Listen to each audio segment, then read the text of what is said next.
Alright, it's legal. It's on the road. Paperwork's in there. Should be warmed up now. Yes, sir.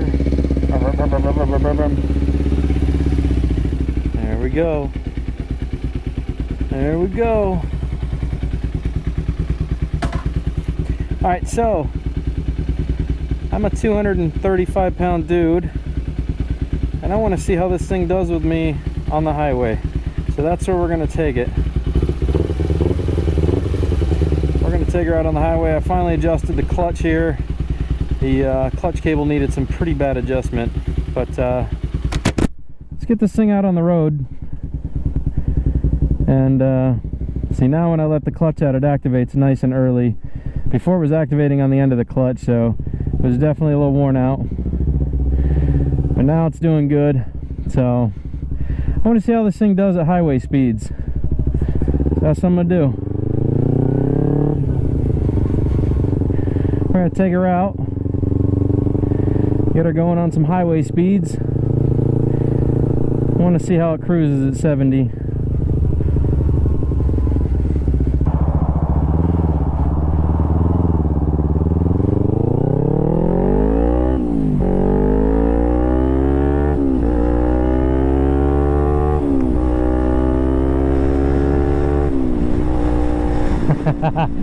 Oh, you got a hammer on the shifter to get her to climb fast.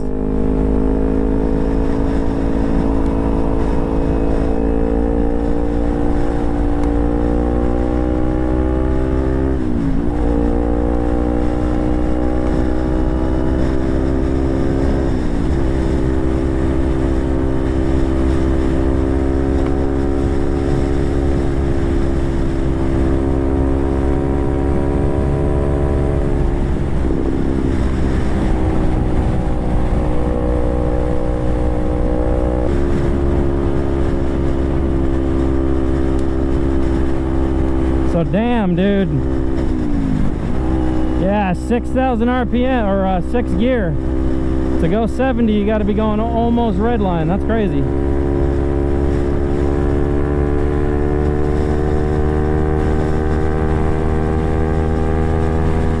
There's 80.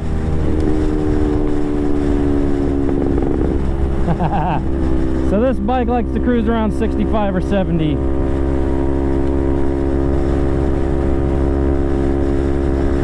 I can ride it at 70, that's 10,000 RPMs. So this bike will do 100 miles an hour, but you'd be pushing it pretty hard.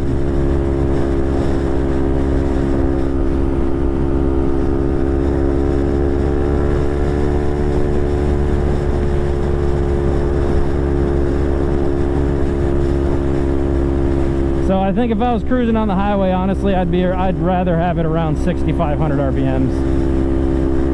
I will go 65 to not, you know, burn the engine hard.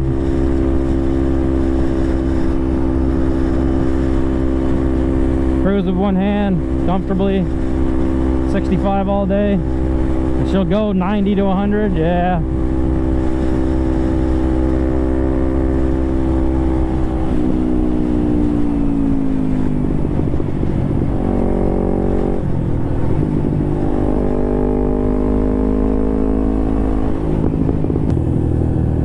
That was fun. I needed that.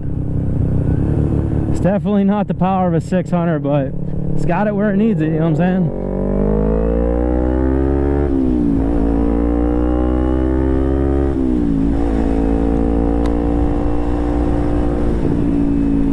She'll rip all day.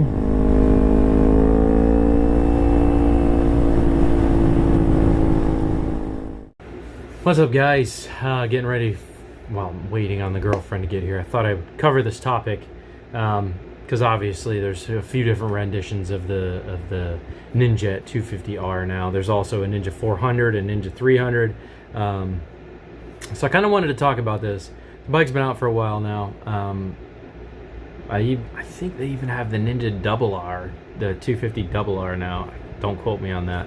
I'll have to look into it. But I gotta say, you know, as a bigger guy, as a 230 pound rider, is this bike still good today in the market? My overall opinion is yes. I took a ride on it today, put it out there at 75, 70, 80. I think I got it up to 80, no problem, 80 miles per hour on the highway. Cruise smooth the whole time, a little bit of vibration. But for a twin cylinder dual overhead cam, high revving machine, I gotta say, it's still very impressive by today's standards of the bikes that are out there. And unfortunately, this is the carbureted model. This is not the fuel injected model. So even for a carbureted model, it's still very good for what it is. You know, I like this bike a lot because coming off the power of a 600, which just is commanding to the road. Like, it just doesn't matter if you screw up a gear or you're in the wrong gear. It has so much power, you can just pull out every gear. What I like about the 250 is that it really makes you work for the right shift. It really makes you think about where you're at in your gear scheme. I mean, it makes you ride the bike. And that's what I really like about it, is that if you choose the wrong gear, it tells you, like, hey man, this gear ratio is not right for what we're trying to do here. You need to, like, downshift or upshift. And you know, so I love that the bike works. It makes you really think about the ride, and that, I think, is kind of fun. That's what makes this really fun for me, is like, is this the right gear? Should I? You got to remember your RPM scheme very closely. Even for a 230-pound dude, it's a 370-pound bike with a 230-pound dude on it. You know, it's good for what it is, because this machine loves to rev out. It loves the high RPM. You want to go against a car or another bike, you need to be up in the RPM range. This is not a flat-out bike. This bike is not designed for, you know, fast speeds and straightaways. That's not this bike. This bike is designed to hone through the turns.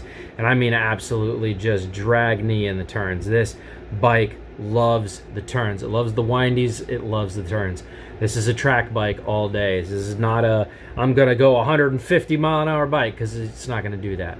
You know, you'll be lucky if you hit speeds of 100 on this bike. But for a 6-speed, it's still very good. I will say it's geared a little weird for the highway. I don't know if I like the fact that it's riding at 10,000 RPMs at 70 miles an hour. It seems a bit excessive to me. Would have been nice to have seen a little larger sprocket setup, I feel like, on this. Even after jetting it, I still kind of feel like could have been done better. And I might just change the sprocket out. I might add a few teeth just to get some more mile per hour out of it and bring down the revs, because I feel like 10,000 RPMs and the red line is 13,000 on this bike. 10,000 at 70 miles an hour is a bit extreme. I would have liked to have seen the bike more in like a 7,500 to 8,000 range. 10,000s. I get it. It's a high revving machine, but still, man, that's really up there on the RPMs. For long durations of time, I feel like that's some pretty high RPM range. But overall, the bike is easy. I think even for beginners, this is a great bike because it just teaches you. For me, as an experienced rider riding for years, I love the fact the bike makes me go back to my roots of learning the gears and really figuring out, is this the correct gear? Because as the bikes get more powerful, you don't really have to think about the gears nearly as much when you're coming out of a turn. You know, if I screw up and I'm in third gear and I slow down to 20 miles an hour, a 600cc or a 1,000 liter 750, 900, all these bikes have the ability to just power out of it regardless. Like, so what, you got the gear wrong, just give it throttle. The bike's got 100 plus horsepower. It's just gonna go regardless of whether you chose the right gear or not. So I do like the fact this bike definitely makes you work for the ride. It makes me feel like that's what riding a motorcycle is all about, riding the bike itself. You know, as you get bigger bikes, you just become more comfortable with the power. You don't really think about it anymore. I like that this bike makes you think about it. Overall, I will say it is well designed.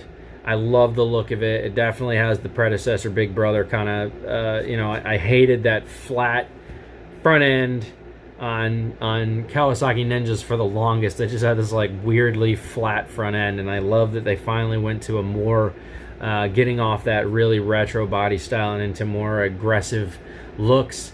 I do enjoy that they finally did that, and the newer models, the 2013s and up, heck, they changed altogether. They once again started changing the body style again.